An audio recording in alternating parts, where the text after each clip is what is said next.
Hi, I have a fitting. I made an appointment. Oh, right. Blake, I'm sorry. I must have forgotten.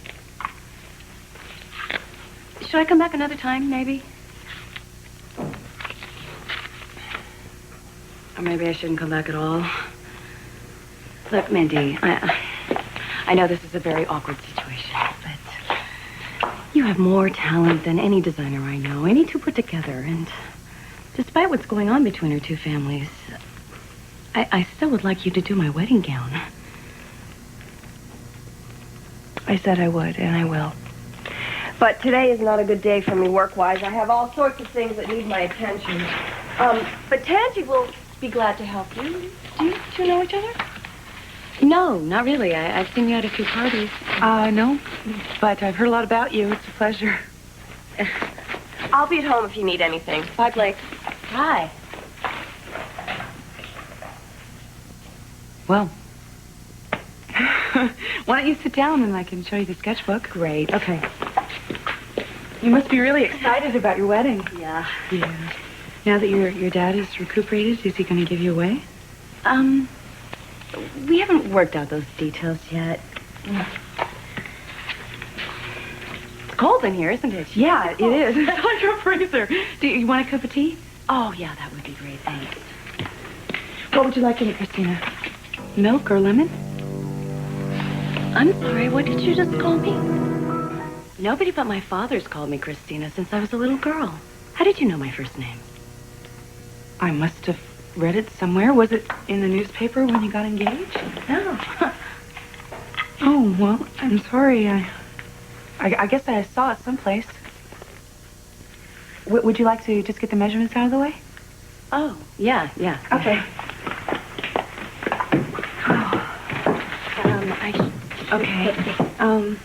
I guess the reason the name Cristina must have stuck in my head. I mean, it was so beautiful. I thought about changing my name. What made you use your middle name? Oh. Memories, remind me of childhood. Wasn't exactly the Partridge Family. Sorry. Well, so was I for a long time, but then again, feeling sorry for yourself gets you nowhere real fast. I guess you weren't close with your parents? Oh, no. Well, my mother and I, we didn't get along, and my father, well, I didn't know he was alive till a few years ago. It's kind of complicated. What about you? Well, I didn't grow up in the Partridge Family either. I really wasn't close with my parents. Oh, another boarding school brat? Yeah, well, I put my time in there. Boy, I hated that, I think the worst was the visiting days.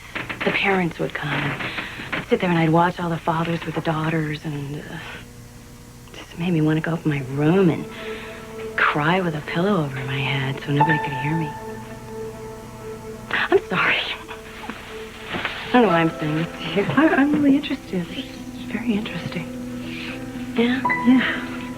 Well, it doesn't matter. I mean, it's all over. It ended, and,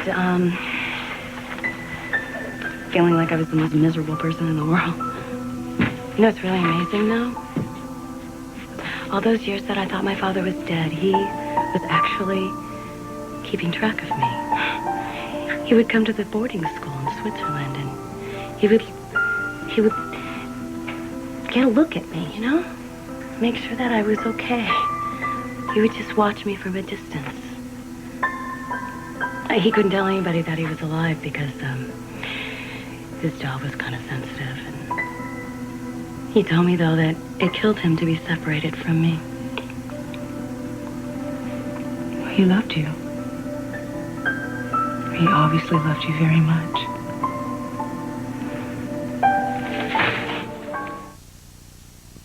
Okay. Right, your hips. I'm sorry. What were you saying? I interrupted. Oh, nothing. I was just, it's nice that I got to know my father as an adult because I think as kids we don't always know the real story, No, we rarely do. Well, enough about me and my dad. What about you? Oh, well, for years I think that I thought that my parents abandoned me, but there were other circumstances, things that I didn't know. Anyway, I'm done. I've got everything I need. You're through. Yeah. Thank you for being so patient, really. As compared to what? The other people that I've measured? I'm sorry, Tangie. This is not my first fitting. And I've never had measurements taken over a leather coat. You have never done this before in your life, have you? No. No, this is not exactly what I do best. I have more of a flair for conceptual design. That sounds good to me, you know. I've been known to fake a few things myself. Oh, it's true. I think I've spent half my life pretending I could do this or that, and I didn't have the faintest. You know, learning how to bluff has gotten me through a few well-guarded doors and more than a few rough spots. So you're in very good company. That's great. Oh, gosh, you know what? I've got to go. I'm late. Oh, okay. Well, I will take a crash course in measuring next time I see you. Well, I look forward to our next fitting. I'll try to wear something less bulky, okay? It was really nice getting to know you. Same here.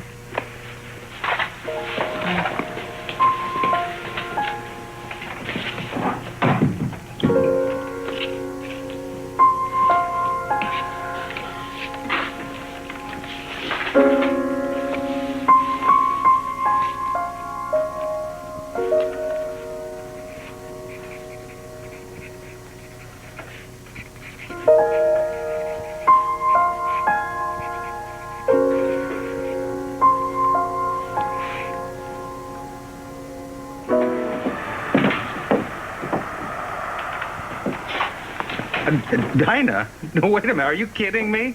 Your mother's going to be absolutely thrilled. No, listen, Dinah, your coming back is going to be the best news Vanessa has had in a long, long time. I know. Now, there's something I want you to do for me. When you get here, I want you to go out of your way to get to know Blake, all right? And spend some time with her. You do Yeah, and speaking of that, you're going to stay for the wedding, I assume, right? Honey, what do you mean you don't know? Young lady, you're going to stay. All right.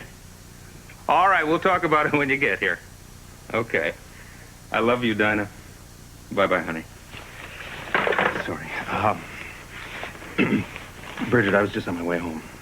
It's important. Okay. What can I do for you? Well, the question isn't really what you can do for me. It's if you want to do it or not. I want you to know that the issue is certainly not money. The issue is Vanessa, who's not only mother of my daughter, but remains a close friend of mine. Uncle Ed's your close friend, too, right? Ah, Bridget. Well, Uncle Ed wants me to have my child back. At least he doesn't want me to not have him, so doesn't it count for something? I am sure that Ed would understand my reasons. If you won't take me as a client, please. Please, just tell me if I have a case. Well, I already told you do it. Not a very strong one, but on the other hand, I think that you could find another lawyer. I've already tried. Then I suggest that you try a little harder. I thought the law was supposed to work for everyone, not just people like Vanessa. Or what? Am I just not good enough? Is that it? Don't I deserve to have the law work for me, too? I do. I can't tell you how tired I am of hearing how respectable Vanessa is. You'd better get used to it, because that is all you're going to hear if you take this case to court. But I come from a respectable family, too. Or is my Uncle Ed not respectable? You are asking for custody, not your Uncle Ed, you. Okay, Ross, do you think I'm not fit to raise my own child? How many months in the past year have you worked? I'm working now. That's good. How long have you been there? What's your salary? Who takes care of Peter when you're at work? How did you hire them? Did you ask for references? And what do you do at night? Do you date? Are you currently dating? How many men have you slept with in the past year? Those are the kinds of questions that you're going to get by the hundreds. Now, do you want your private life put under public scrutiny in court? Are you saying that I'm an immoral person just because I had a child out of wedlock? I mean, if that's true, then Vanessa's an immoral person. Oh, and you are too, as a matter of fact. Bridget, from the minute you came into this town, you have been in nothing but trouble. First of all, you get hooked up with this biker character. What the hell was that loser's name? Elvis. Elvis, yes. And last summer, you nearly get arrested for harboring a fugitive. You have never been able to hold a job or an opinion for more than 3 weeks. One job I saw all the way through to the end was being pregnant. I'm sorry, I didn't mean to lose my temper with you, but I do know that what you've been through hasn't been easy. How could you know? How could you possibly know what it's like to have a child inside of you and what it's like to give birth to this beautiful little boy and then be talked into giving him up? How could you know that? I'm going to get my child back. I'm going to. And I know that you probably aren't going to help me in this, but I'm going to do it. No matter how many times people like you tell me I'm just not good enough. Because you know what? I am good enough. If I was good enough to have him, then I am damn well good enough to raise him. I understand. But I still stand by my reasons, and I'll give you another one. My daughter, whom I rarely see, is coming to visit, and she's going to be staying with Vanessa. Now, if I'm engaged in a custody suit against Vanessa while Dinah is staying there, it's going to be like spitting in my daughter's face. Oh, now I see your point. It'd be so much easier to spit in mine, wouldn't it?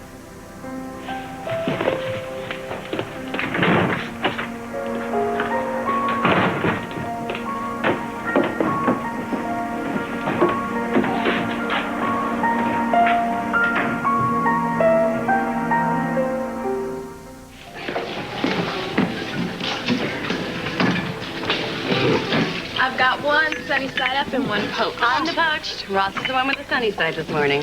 Oh, Thank you. thank you, Kat. This looks delicious. I made it myself. I bet you did. You know, it's really true. You've had this disgusting smile on your face ever since you woke up. I think that I'm just excited about Dinah, that's all.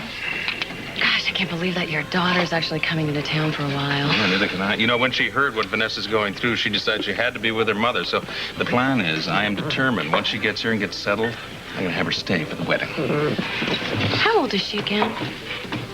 You keep asking me that. Dinah is 24, okay? Does that mean she gets to call me Mom?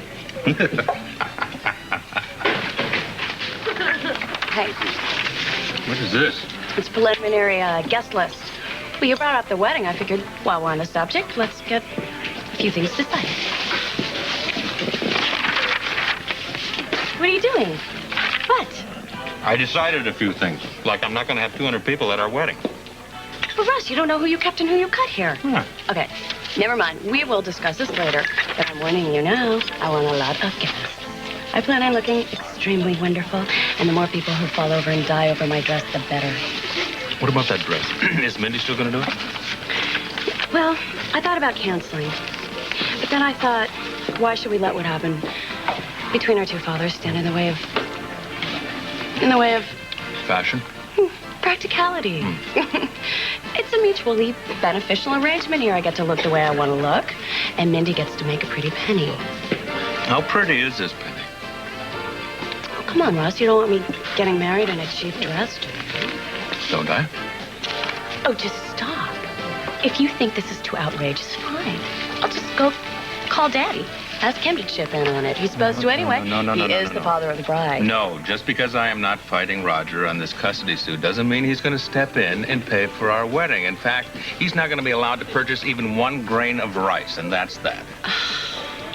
Russ, do you have a 5 on you or something? I need to go to the dry cleaners and I only have a 50. I don't want to give him that. Oh, poor baby. 5.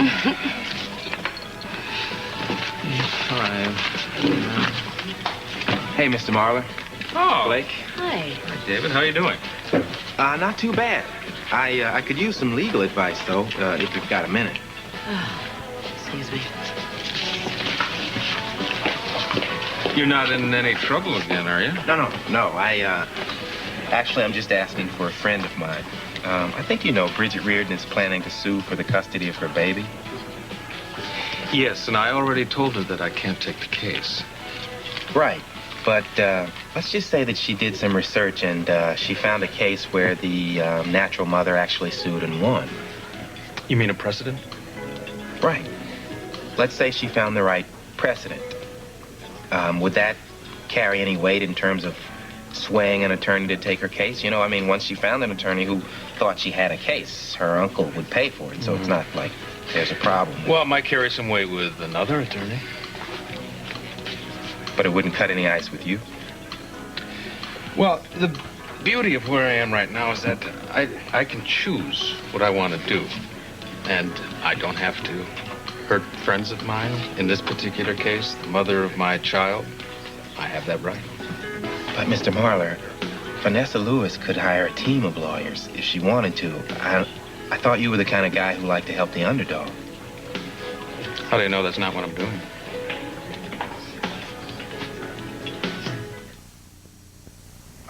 So, Dinah, your dad would like to speak to you again. Honey? Yeah, isn't she, though? Yeah. Okay, yeah. No, don't worry. I'll find you. Yeah, I love you, too. Bye-bye, Dinah. Oh, I was such a jerk. You were fine. You know, maybe I should ask her to be my maid of honor. Do you think she'd like that? Blake, you hardly know her. Well, you know, she's going to be... We're going to be related. Yeah, but don't you want one of your other friends to be maid of honor? Who would you suggest, Steve Guthrie? Perhaps Alexander Spaulding. Are you telling me that you don't have one female friend? Well, I'm kind of like my mom that way. You know, we're not the kind of women that most women are crazy about. Wait a minute. Is there a rule that says a maid of honor has to be female? Honey, maid in most cultures indicates a woman. Yeah, but if it doesn't absolutely have to be female, what about Frank? Frank Cooper? I mean, aren't both of these kind of matronly for you? Well, I don't want to look younger than your daughter, Ross. I want her to like me. Dinah's gonna love you as much as I do.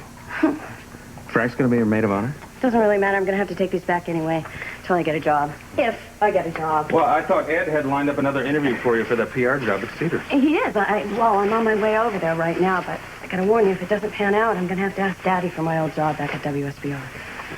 Actually, there's no real hurry for you to go back to work, I know. I'm getting a healthy retainer from Spaulding, and ever since I won Alexander's case, I have more new work than I know what to do with, so if you want to buy this one, or both of them, go ahead. I'll buy you a new wardrobe if you want. What, and have your daughter accuse me of marrying you for your money? I don't think so. Yeah. Mr. Marler, your appointment's here. Oh, thanks. Okay, good. I'm going. I'll tell you how the interview went. Stop worrying. Oh. Hi. Hi. Hi. Hi, Blake. Jenna. Blake, your interview? Oh, yeah, right. Talk to you later. All right, you said on the phone that you were going to form a corporation. What kind of business is it? Buzz and I are starting a cosmetics company. I see. And what is the name of this company going to be? Sapure Pompier Incorporated. I looked it up in the French dictionary. What does it mean? Well, I hope it means firehouse products. Firehouse Products. I like that. No, but nobody answered. No. Oh, I was in with my father. How is he? Okay, I guess. Well, I was over at Cedars, and Lillian told me what happened. Is there anything we can do? Do you know how to work a juicer? My father wants some orange juice. Sure. Love to make them. I didn't want Mrs. Raines to hear. What? You would? I tried to call Bridget, but her line was busy. Maybe you could help me. Well, of course. What's the problem? Dr. Guthrie's in my father's room with him. And I really just want her to leave us alone. The point here is, Buzz, no matter what assets we have in this company, they belong to you and me equally, 50-50. That's what I want stipulated in this document. Are you sure you want to do it this way? Yes, absolutely. You've gotten in trouble doing exactly this with Roger. I don't think you're Roger Thorpe. At least not the last time I looked at you. And I'm a very different woman from the woman who signed that document. No, you signed it. It was your idea, darling. Buzz. What? Madam President, Mr. Secretary, could you come back when you both agree on something? Oh, we agree on everything, Ross, don't we, Buzz? Just doesn't sound like that, that's all. How much will this cost us? Well, there's $250 for the paperwork, and then there's a $100 fee for filing with the state. Well, okay. We can handle that. You'll let us know when the papers are ready to be signed? Absolutely. In the meantime, if you need anything... I don't care if you're the President of the United States or even his wife. You don't have an appointment. I was just telling Mr. Spaulding that... yes, Dolores, we Yes, heard. and I was just trying to reassure your secretary that I don't need an appointment. And that is why my family keeps you on retainer, right? On retainer, not a leash. Won't take long. I have a very busy schedule, Elmer. These are contracts. Stocks, other options. Hello? I have a very busy schedule. Ross, this will not take long. I would like to know that if I leave Spaulding, what would I legally be entitled to take with me?